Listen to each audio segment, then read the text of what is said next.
I'm going to move decently fast today, and the main reason for that is I want to get to part of the video today because that way we can finish it hopefully tomorrow, okay? So we're going to talk about isotopes. Did you guys talk about isotopes in 8th grade? Does it? Okay, I know some of you told me you don't even remember 8th grade anymore, but this might come back to you maybe. So basically what an isotope is, we're going to answer the question, why is it these atomic masses here on the periodic table, these numbers at the bottom, why are they not whole numbers, okay? If we're adding up the number of protons plus the number of neutrons, why wouldn't that be a whole number, okay? Well, for one thing, that's not just the number of protons and neutrons on the periodic table. That's something different that we'll talk about a little bit later, okay? It says remember, but you don't remember this.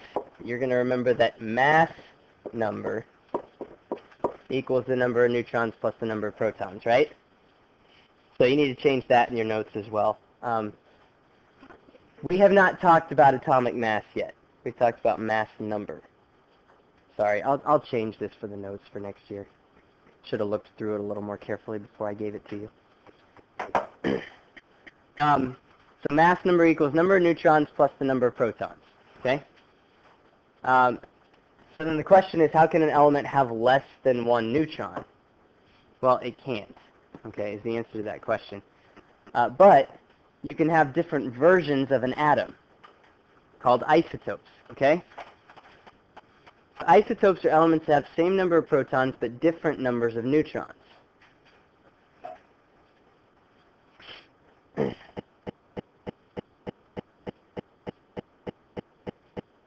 Now, you might write this down somewhere just off to the side, maybe put a star by it. The number of protons is what determines what an element is. Number of protons is what determines the identity of an element.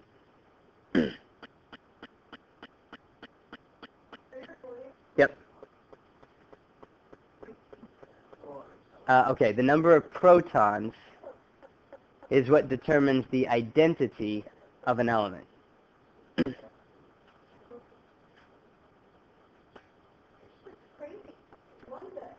Okay, so what that means is carbon, in order to be carbon, it has to have 6 protons. Okay, carbon has an atomic number of 6. If you change the number of protons, it's not carbon anymore. Carbon has 6 electrons, period. Okay, but carbon can have 6 neutrons, or it can have 7 neutrons, or it can have 8 neutrons. As long as it still has 6 protons, it's still carbon. It's just a different version of carbon. Okay? So, and that's the example I think that's given here, carbon-12 and carbon-14. Okay? In nature, okay, I guess we'll do this first and then talk about the example. Most elements are found as a mixture of isotopes. Okay? So in other words, if I have a sample of carbon, if I just give you some carbon right now, there's going to be some carbon-12 and some carbon-14 in that mixture, okay? And what that means is both of these have 6 protons in them because they have to, otherwise it's not carbon, right? But this 12 and this 14, that's the mass number, okay? So remember, to find the mass, or to find the number of neutrons, we take the mass number minus the number of protons. So how many neutrons, in this carbon right here, in carbon-12? 6, right? Okay, so there's 6 neutrons here. What about carbon-14? There's 8 neutrons. You take the mass number, which is this second number here, minus the atomic number, or minus the number of protons. Okay? Now, where did we get the atomic number from? Yeah, that you can get from the periodic table. Okay, that's the whole number on the periodic table. Okay? So these are both carbon because they both have 6 protons, but they have different numbers of neutrons. So guess what? They're going to have different masses. All right? So these isotopes are different because they have different masses.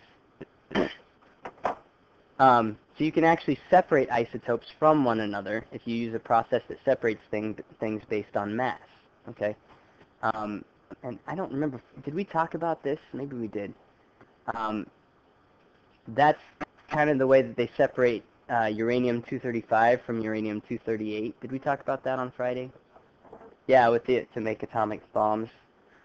Okay.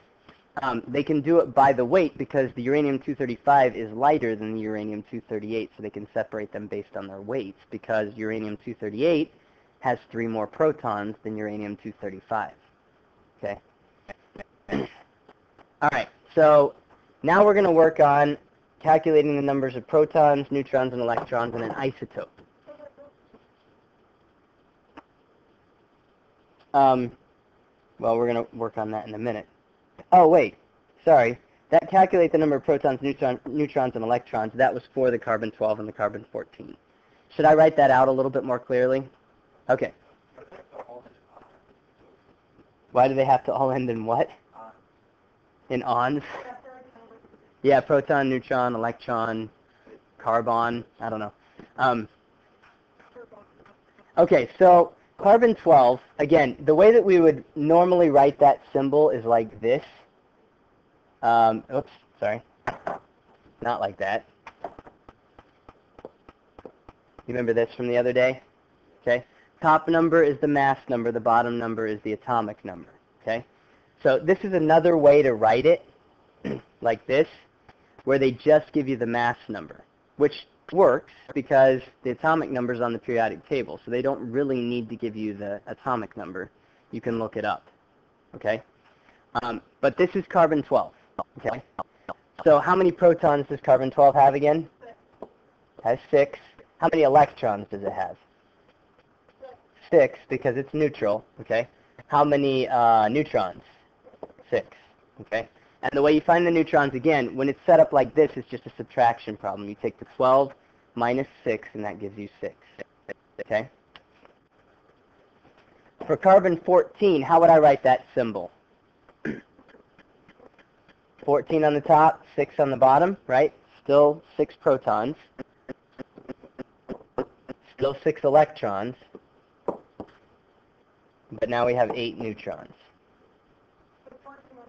14 minus 6. Yep. Everybody okay with that? The neutrons is the one that's usually tough to figure out, because that's the one that can be different. Okay? Okay. So isotopes, obviously they have different masses because they have different numbers of neutrons, and neutrons have a mass. So if you have more neutrons, there's going to be more mass. The forms, okay. Sometimes I say things and I should just put it up on the board. I think you have a blank to fill in on this one. The forms of an element that have more neutrons will have a greater mass.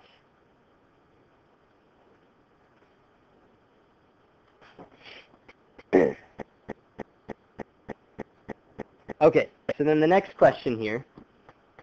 What's the mass number and the symbol of the potassium isotope with 19 protons? That P plus stands for protons there, and the N0 stands for neutrons. Why would it be N0?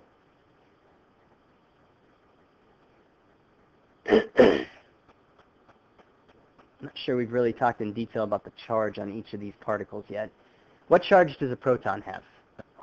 Positive. Proton, positive. Okay, they'll start with P's. That one should be easy to remember. Electrons, what charge do they have?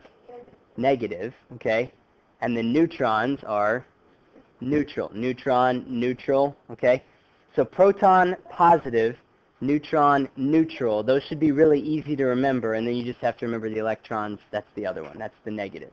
Okay, so that's why we say P plus, because protons are positive, and then N0 just means neutrons don't have a charge. Okay, that's why we write the 0 sometimes. So if it's got 19 protons and 22 neutrons, what's the mass number?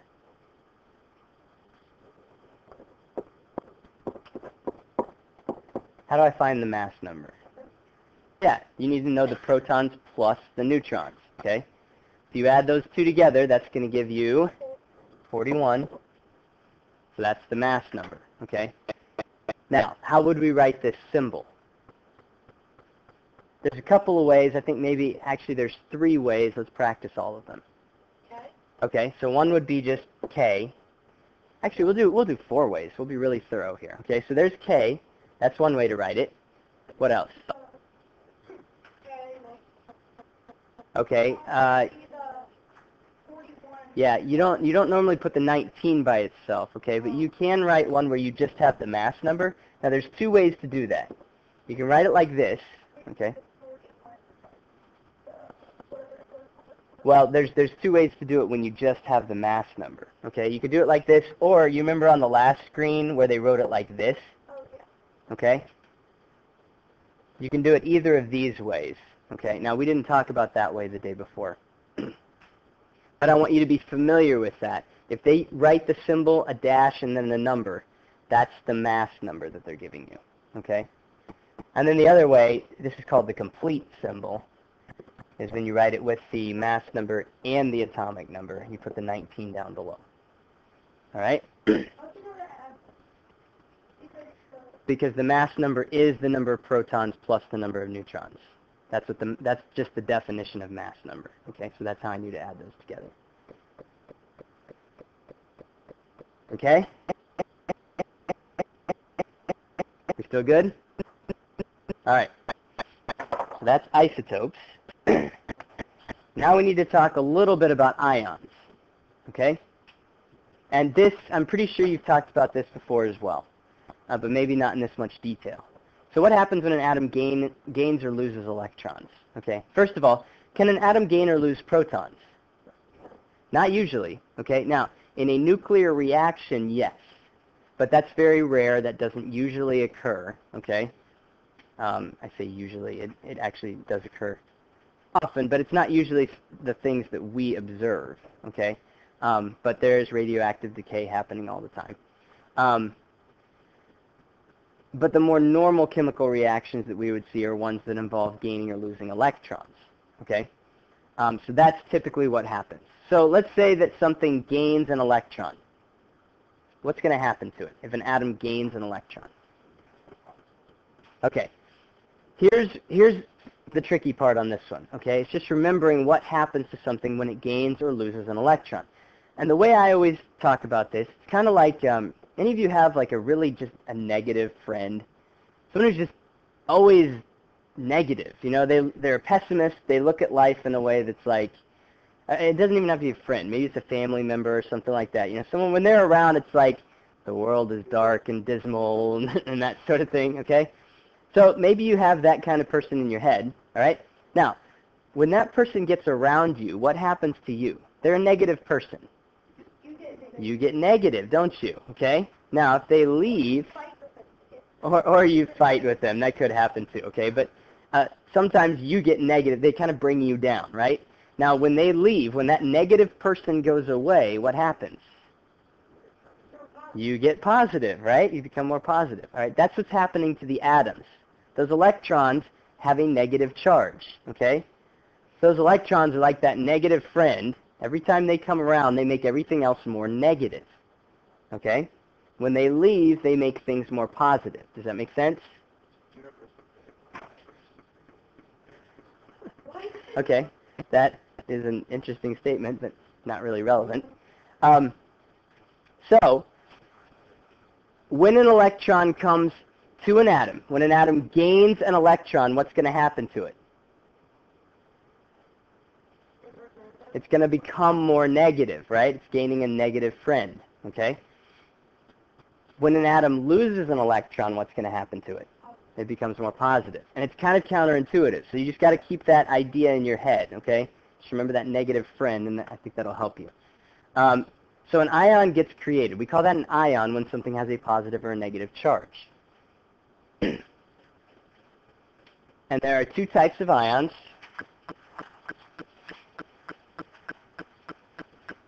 There are cations, and there are anions, okay? Now, cations are going to lose electrons. Okay, and remember, when something loses electrons, when the electrons go away, it becomes more positive, okay? So if the cations lose electrons, they have a positive charge. Anions gain electrons, so they're going to have a negative charge. Okay, they have more electrons, and since the electrons are negative, then they're going to be, the atom overall is going to be more negative. Now, I have a way that I think will help you remember the difference between a cation and an anion, okay? But you got to be watching. You ready? All right. This is easy. Cations are positives. Okay? Cations are positive. All right? So that's how you remember that cations have a positive charge. Okay? Anions, that's just the other one. Okay? I don't know. Anion looks sort of like onions. Anybody feel negatively about onions? Actually pretty good. Okay, all right. Then that's not, if you like onions, it's not going to help you. But anyway, just remember the cation thing, and that should help you out. Cations are positive, okay? All right, so that's how you're going to remember the difference between those two. So let's look at a symbol. Now we're making this a little bit harder. Yeah, it's not that bad. We just added one new thing to it, okay? So we've got this symbol here. This number at the top is telling us what? That's the mass number, okay? We know that one. And that's telling us the number of protons plus neutrons, okay? This number on the bottom is atomic number, and that's telling us what? That's telling us the number of protons slash where it is on the periodic table, because we can find it, because that's the atomic number, right? So, but it's telling us the number of protons, okay? Now, what is this 2 minus over here?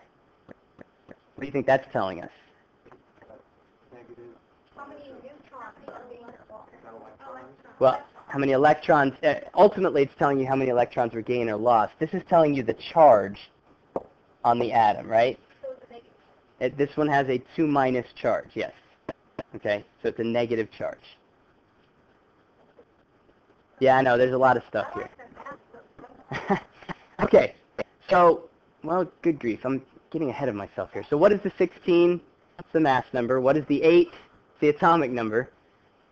And then the 2 minus, that's the charge. Okay, it tells us how many electrons have been gained or lost.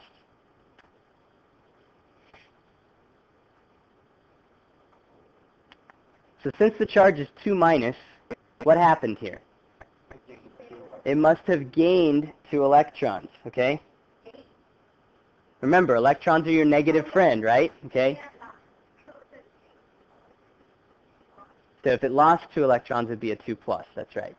If it lost 1 electron, it would be a 1 plus. If it gains 1 electron, it will be a 1 minus. Yeah, I know. It is a little weird. Just remember your negative friend, okay? I think that'll help. Okay, so since the charge is 2 minus, it gained electrons. And specifically, it gained 2 electrons. You can put that if you want to. Oh, or not, because it's right there. Well, it's not there on your notes, is it? Okay, well, so I mean, you might want to put gain 2 in the blank. You're probably not going to be able to fit all of that in the blank, but gain 2 electrons, okay? All right, so now let's calculate the number of protons, neutrons, and electrons in this atom. In this ion, technically is what it is, okay? All right, so tell me the number of protons first. We'll start with the easy one. Now, how do we know that it's 8? Okay, atomic number is the same as the number of protons always, okay? So it has 8 protons because of this bottom number here, this 8. All right? Now, how many neutrons does it have? Okay, now how did we know that the neutrons are 8? Okay, because you take the mass number minus the atomic number, and that would give you the number of neutrons. So 16 minus 8, that's 8 neutrons, okay? Now here's the tricky part. How many electrons does it have? Okay, it had 8, right? Because in a neutral atom, it's got the same number of protons and electrons, okay? But this thing gained 2 extra electrons, so now it has 10. Okay, does that make sense? So it had 8, now it has 10. So it had 8, gained 2, so now we have 10 electrons. See how that works? Just adding one little trick on the end, the electrons, you now have to do a little bit of a calculation to figure that out. All right? Okay, so some practice problems on this. Calculate the number of protons, neutrons, and electrons in the following. All right, so let's look at the calcium here. How many protons in this one? 20, okay. How many neutrons in this one?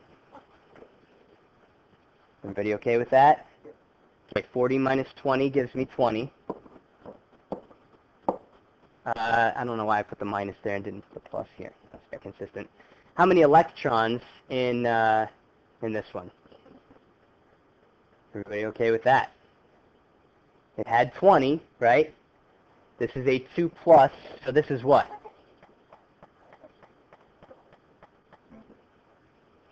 Well, we need to know how negative or how positive it is because that's telling us how many electrons it gained or lost. That becomes important later in the year, so we need to know that. Yeah, sorry. So the number of electrons then, we started with 20 in a neutral atom, and this is a cation. Cations are positive, right? Okay, so it's a cation. It lost 2 electrons, so now it only has 18. Okay? It would have an 18 negatively charged electrons. No, that's not a negative. I'm sorry. I put a dash after all the others here. Let's make these equal signs. Maybe that'll be less confusing. Is that better? Okay. On the bottom one here, how many protons do we have? Okay, 15. How many neutrons? 16.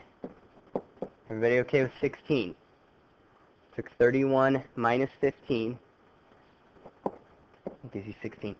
These are normally written on top of each other, by the way. The reason that we didn't is because it's hard to do that with Microsoft Word or Microsoft PowerPoint. So they're next to each other, but just realize they're usually on top of each other. Okay, so then the electrons. Okay, we had 15, right? Same as the number of protons. This one is a 3 minus, so it must have gained 3 electrons. So now it has 18. Interesting. Same number of electrons as the calcium. Is it the same as the calcium? No, why not? It doesn't have the same number of protons, right? Remember, the protons, that's what determines the identity of an element, okay? If it has 20 protons, it's calcium, period. If it has 15 protons, it's phosphorus, okay? You change the number of protons, you change the element. All right. Which is the cation? Which one is the anion?